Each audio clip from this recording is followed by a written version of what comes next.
अरे हल्ला गुल्ला बंद करो कि सुन लो हमरी वाणी जी। सत्य है जी। अरे हल्ला गुल्ला बंद करो कि सुन लो हमरी वाणी जी। सुनाइए जी। बिहार में ग्रुप लोन लेने और देने वालों की कहानी जी।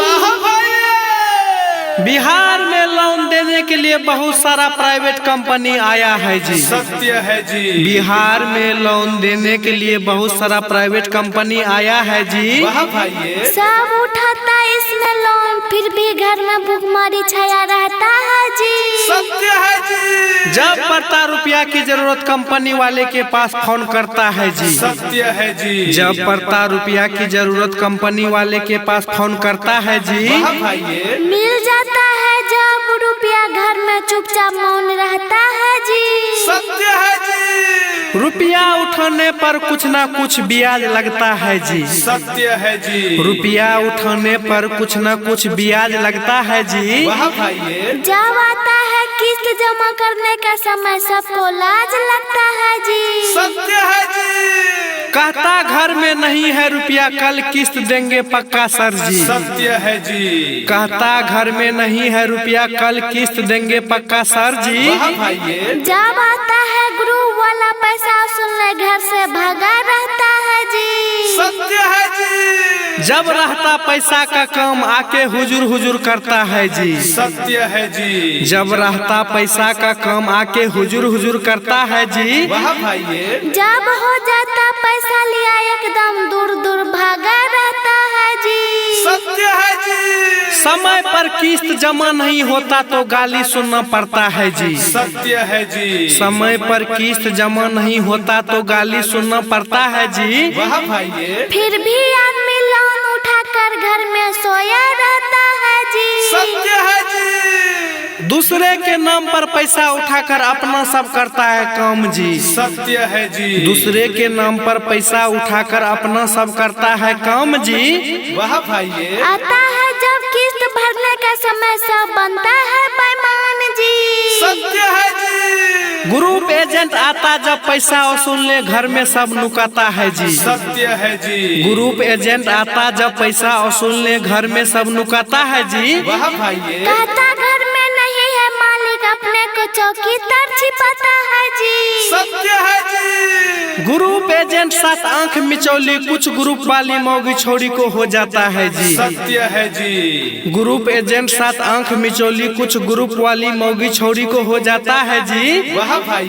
बढ़ जाता जब खूब प्यार, लेके सीधे उड़ जाता है जी। सत्य है जी। ग्रुप लोन सब पर हो रहा है बर भारी जी। भारी जी। ग्रुप लोन सब पर हो रहा है बर भारी जी। भारी जी। बिगड़ रहा परिवार और बिगड़ रही है नारी जी। बिल्कुल सही बोले हैं जी। और सुनिए, ये जो बोल रहे हैं ना, अब बहुते को बुरा भी लग सकता है, इसीलिए सभी से निवेदन है कि कोई दिल पे ना ले। आप लोगों के लिए एंटरटेनमेंट के लिए दिए हैं। मार ढोलक क्या ढोलक पर लंबा लंबा ताल, अब बिहार में समूह लोन कल के बबाल बोला हाय रे हाय रे हाय।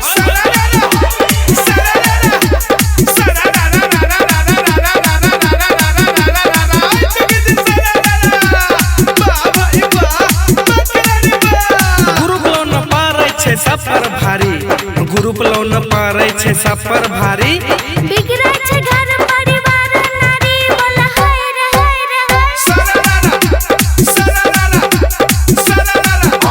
लोन लेकर रहै छै सब हो खुश, लोन लेकर रहै छै सब हो खुश। ए डंडा आवे जब जाए घर में घुस, बोला हाय रे हाय रे हाय।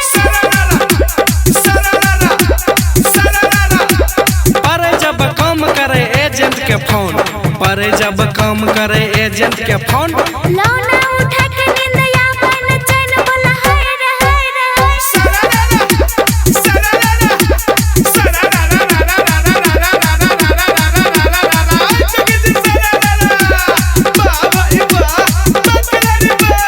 एजेंट के संग हो जाय छै फरार, एजेंट के संग हो जाय छै फरार। समूह वाली कुछ चाय के प्यार, बोला हाय रे हाय रे हाय।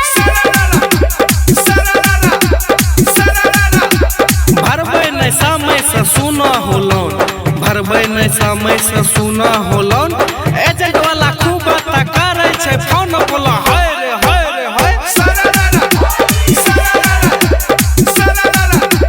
लोन भरे खातिर करे सब हो काम लोन भरे खातिर करे सब हो काम घर में मौगी से खोलबै दुकान बोला हाय रे हाय रे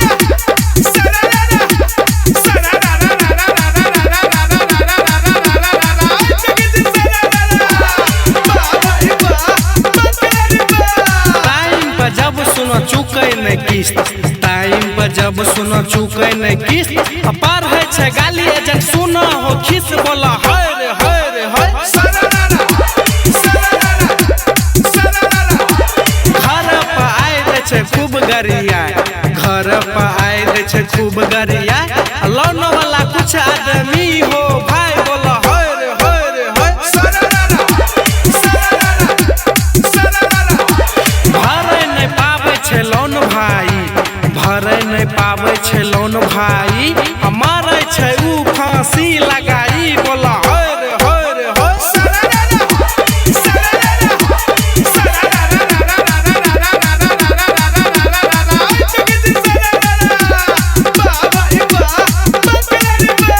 राइटर संतोष कहली हो नहीं लोन राइटर संतोष कहली हो नहीं लोन मुन मुन बिहारी कहियो सुतबो नहीं